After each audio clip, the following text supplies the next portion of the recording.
I never imagined that moving into my dream home would turn into a war with the most power-hungry HOA president in town. But that's exactly what happened when Karen, the neighborhood tyrant, decided my backyard pool was against community standards. First, she demanded I remove it. Then, she drained all the water. But the worst part? She tried to claim that the pool and my property belonged to the HOA. She thought she had complete control over the neighborhood, using fear, fines, and underhanded tactics to get what she wanted. But what she didn't know was that I was willing to fight back. And I wasn't alone. This is a story of how one woman's greed and corruption finally caught up with her, and how an entire neighborhood stood together to take her down.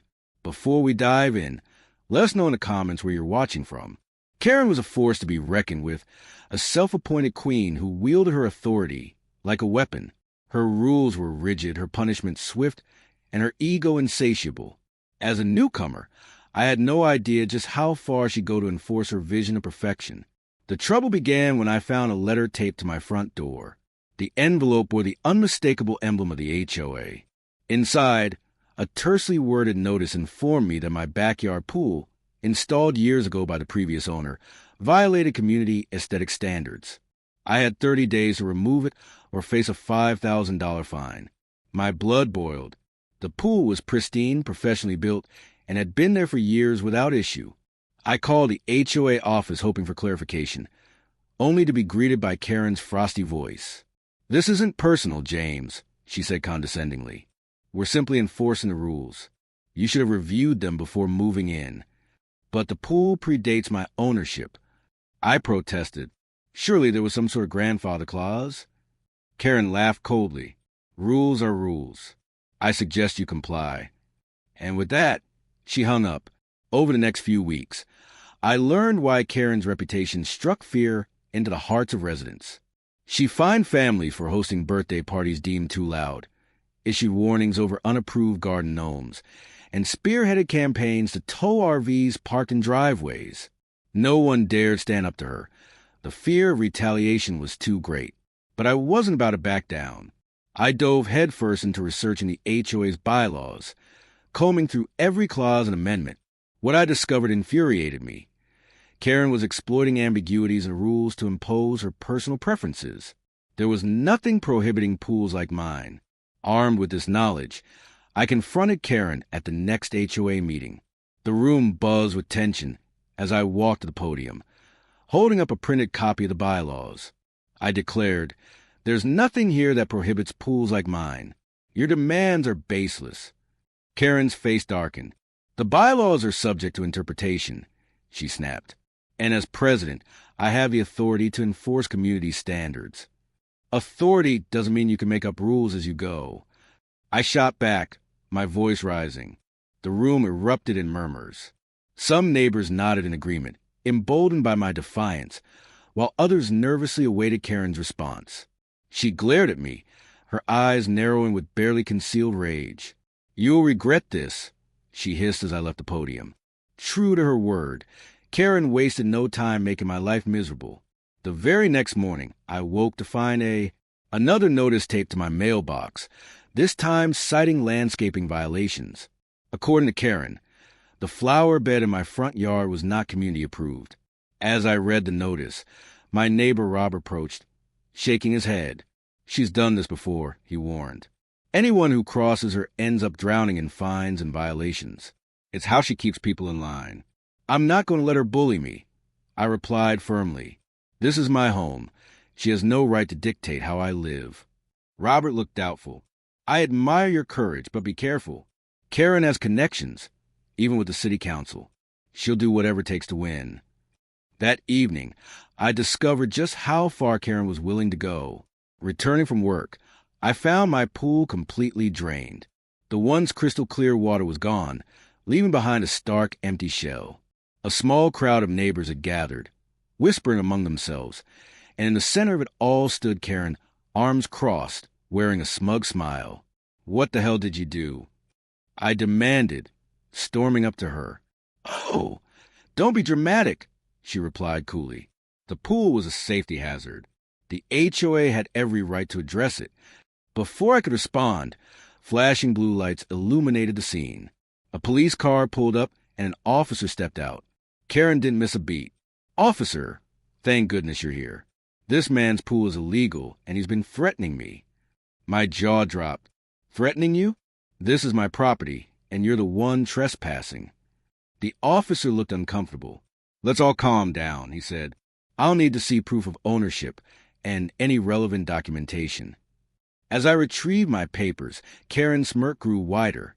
It was clear she thought she'd won, but I wasn't about to give up. This was only the beginning of the battle, and I was determined to expose her for the tyrant she truly was. The tension escalated rapidly. Robert shook his head. "She's gone too far this time. Listen, James, I've been dealing with her nonsense for years. The fines, the threats, it's like she thinks she owns this neighborhood. But no one's had the guts to stand up to her until now. Draining your pool without permission is a clear violation of property rights," he said, his voice steady. "But proving it's the HOA and not an act of vandalism may be tricky. Do you have any evidence linking them directly to the act?" I hesitated. I didn't have video footage or witnesses, but Karen's smug demeanor and the timing of her actions were too convenient to ignore. "It's her word against mine," I admitted, "but I'm sure she's behind it. She even called the police, trying to frame me as a threat." Mr. Christopher nodded. "Start documenting everything. Photos, letters, notices. Install cameras around your property immediately. The more proof you have, the better." By the end of the day, my house was a fortress of surveillance. If Karen or her cronies tried anything else, I'd be ready. As I adjusted the final camera, Robert appeared holding a thermos of coffee. "Looks like you're preparing for war," he joked. "Karen drained my pool." I replied bluntly, "and I'm not letting her get away with it." Robert shook his head. "She's gone too far this time. Listen, James, I've been dealing with her nonsense for years. The fines, the threats. It's like she thinks she owns this neighborhood. But no one's had the guts to stand up to her until now." A week later, Robert and I hosted a secret meeting in my garage. Our attendees were a mix of neighbors, each with their own stories of Karen's overreach. Mrs. Charles, an elderly widow, had been fined for having a wreath on a door that didn't match community standards. The Smiths had been forced to remove their child's treehouse under threat of legal action. "Karen's been getting away with this for too long," I said, addressing the group, "but she's not invincible. We have rights, and it's time we stand up for them." The room buzzed with murmurs of agreement. For the first time, I felt hope, a sense that we weren't powerless. Together, we began brainstorming ways to fight back. We pooled resources to hire Mr. Christopher as our collective legal representative and planned to gather evidence of Karen's abuses, from photos to written testimonies. Our resistance didn't go unnoticed. Within days, Karen escalated her tactics. Fines arrived at our homes for the most absurd reasons: failure to maintain lawn edges, unauthorized porch furniture, and even excessive noise from children playing outside. One morning, I woke to find my driveway blocked by an orange construction barrier. A note from the HOA claimed it was due to necessary maintenance, but no work crews appeared. It was an obvious attempt to inconvenience me. When I confronted Karen in her office, she barely looked up from her desk. "You seem to think you're above the rules," she said icily. "This is a reminder that the HOA's authority is absolute. Your authority ends where my property begins," I retorted, "and I'll prove it." Karen's smile was almost predatory. "Good luck with that, James." Later that week, Robert called me over to his house. "You're not going to believe this," he said, leading me to his basement. On a table lay a stack of documents bearing the HOA's letterhead. "Where did you get these?" I asked, thumbing through the papers. "Karen's assistant left them at the copy shop where I work," Robert explained. "She thought they were printing invoices, but I saw something else." The documents detailed a series of underhanded agreements between Karen and a local developer. She had been using the HOA's funds to push certain residents out, paving the way for new construction projects. My name was on the list of targeted homeowners. My blood boiled. This wasn't just about enforcing rules. Karen was orchestrating a scheme to profit at the expense of the community. Exposing her corruption wasn't just about protecting my property. It was about justice. With the evidence in hand, our group devised a plan. We would present the documents at the next HOA meeting, ensuring as many residents as possible were there. We were present. Karen thrived on secrecy and intimidation, but in the light of public scrutiny, her power would crumble. The night of the meeting arrived, and the air buzzed with tension. Our group, now calling itself the Maple Ridge Homeowners Alliance, had prepared meticulously, armed with the documents Robert had uncovered. We were ready to confront Karen publicly. The meeting room was packed. Karen, seated at the head of the table, exuded her usual air of smug authority. "Let's begin," she announced, tapping her gavel.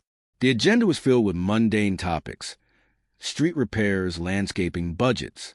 But we knew the real battle would come under community concern.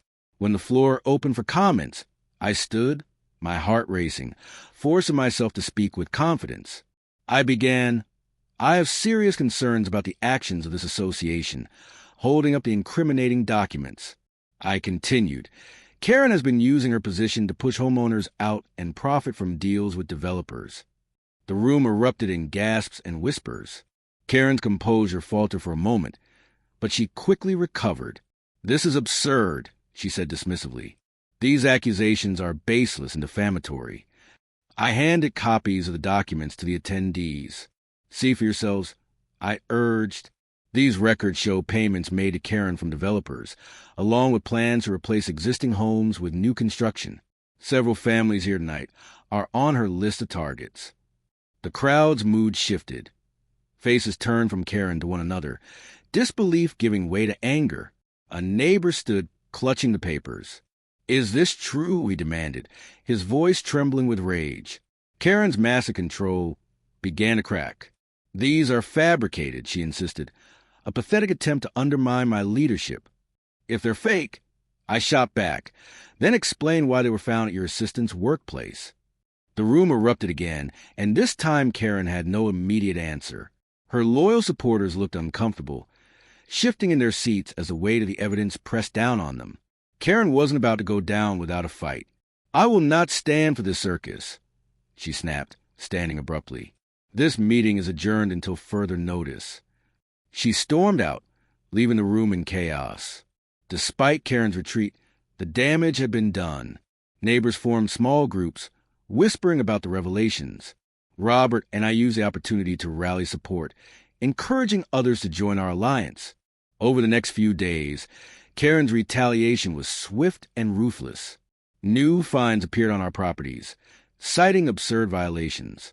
My mailbox was unapproved, Robert's fence was out of regulation, and even Mrs. Charles's rose bushes were suddenly deemed a problem.